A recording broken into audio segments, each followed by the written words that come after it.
Two.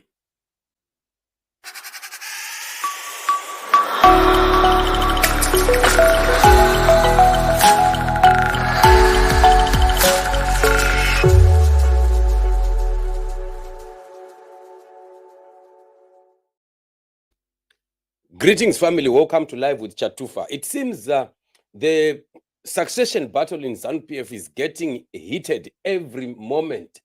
Each day that comes, it seems the battle to succeed Emmerson Mnangagwa is getting hotter and hotter. And we don't know how this is going to finally end.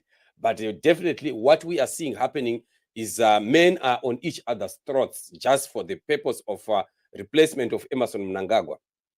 After Mnangagwa's announcement that is not going to be running after the 28 end of term, we have seen quite a lot of ZANU PF people beginning to position themselves, and other names, of course, being thrown into the ring as people that are likely to replace Emmerson Mnangagwa. Of all people that were also going to be, or rather expected to replace Mnangagwa, we've also been so surprised to see that Owen Ncube is also one of those people that are said to be actually gearing himself up to take over also. And by so doing, he has created a battle with Chris Mutsvangwa, and they are now on each other's neck. So Dr. Walter Mzempi has also written about it on his Twitter handle, where he says, hama yangu iri kutupadavo futi panyanga diva na Chris imomo naka tinoonerera chakazochipa chigaro chamambo. So this is what is happening. It seems Owen Ncube is also thinking that he could take over. Of course, it's very funny because some of the people that really want to take over and become presidents are funny, because we know how he used to struggle, even just to read a statement or when he was made Minister of Security. Still remember, the man could not barely read, and it was a big problem for him until Mnangagwa had to see that, no, it's becoming embarrassing for a state security minister not to be able to read a speech in clear and clear-cut English. It was a big problem for him until Mnangagwa had to take him out and, of course, throw him there back in Kwekwe and make him a minister, provincial minister. There, he doesn't have much attention on him. So, unfortunately, that to Owen Ncube, it has signified that he is a capable candidate, and now he's placing himself also in the position of those that are coming to fight for this battle. But what we are looking at now is quite a lot, because there's going to be more of these fights coming from both ends. Like what we were saying yesterday, that there are those that are coming from the Chiwenga faction who also are pushing to take over, while those in Lacoste also are not agreeing. If at all, Lacoste people could be agreeing and have maybe one person as a candidate, we could say that there was going to be unity. But it means now they are scattered, because most of these guys are standing on their own. Frederick Shava being the favorite of Mnangagwa. We are also seeing Mutsvangwa also playing his own game, maneuvering his own way. And we also hear now people like Muda also coming in. Sydney Sekaramai also's name is coming in. So we don't know which is which now. That is all in the Lacoste side. And then when we come on the other side, we have General Chiwenga, supported by the military, also being one of those people that are being pushed to take over. And yet people like Mutsvangwa are declaring that there is nothing like that.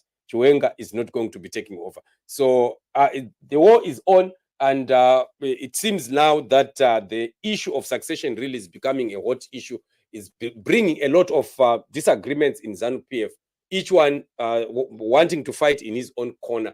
And that on its own, that disunity on its own, is what is going to cause this party to end up collapsing and the fights continuing, especially when we're looking at Mnangagwa now advancing his agenda of eliminating these top military guys. It's not going to be also ending well, because already we've heard that the Chaminuka death has caused quite a lot of intrigue right inside ZANU PF. And before his burial, already another comrade had gone down again. So that is what Brigadier Skeno Andrew. So you see, so that on its own is brewing more and more tensions right inside the camp of ZANU PF. And Mnangagwa continues to be cornered each day that passes by. So we don't know whether he is going to come out And when you see people like Mzembe beginning to speak out, it is because they know exactly what is happening right inside ZANU PF. Remember, these are guys that have left some deep roots, some strong roots right inside ZANU PF. And there is nothing that will happen in ZANU PF which they will not get to know. They know everything because there are guys in there who will be giving them updates as to what is happening. Because remember, the G40 are also still trying to push through and see if they can be bringing Xavier Kasukuwere. It's not dead. The issue of Kasukuwere coming in to take over ZANU PF, it's not yet dead. It's still on, and those that are for him are the guys that are putting the ear on the ground on behalf of the other comrades and giving them updates of what is happening so that they are prepared and they know exactly how the political dynamics are happening right inside the party. So it's interesting what we are looking at happening, and all eyes are on ZANU PF these days because of the play out that is about to happen. We are likely going to be seeing something that we have not seen in a very, very long time happening this time around. We are likely going to be seeing, a turnaround of events that Mnangagwa himself may not be anticipating at this stage. Because Mnangagwa, in his arrogance, he tells himself that he is still in control, is in charge. But truthfully speaking, things are different. The center has lost power. The same thing that they were saying about Robert Mugabe in those days, and it looked like it was a fallacy, where already people were talking that Mugabe has lost control, things are out of hand. And it started just like issues that are being discussed, people just talking, and yet it was a real issue. And that's what we are seeing again, repeating itself in the era of Emmerson Mnangagwa. And I don't know why he himself would want to think that what happened to Mugabe will not happen to him, or that what people started to speak about Mugabe was actually something that turned out to be true at the end of the day. He thinks it's going to be a different one. I don't know for what reason, but yet he has just walked through the footsteps of Mugabe and even being worse than what Mugabe did. So he should be expecting things to happen even worse for him than things did with Robert Mugabe. So it's very, very exciting. But we, as the change champions and lovers of change and the intercessors that are praying for the freedom of Zimbabwe, we want to continue to say, let the will of God happen over the nation of Zimbabwe.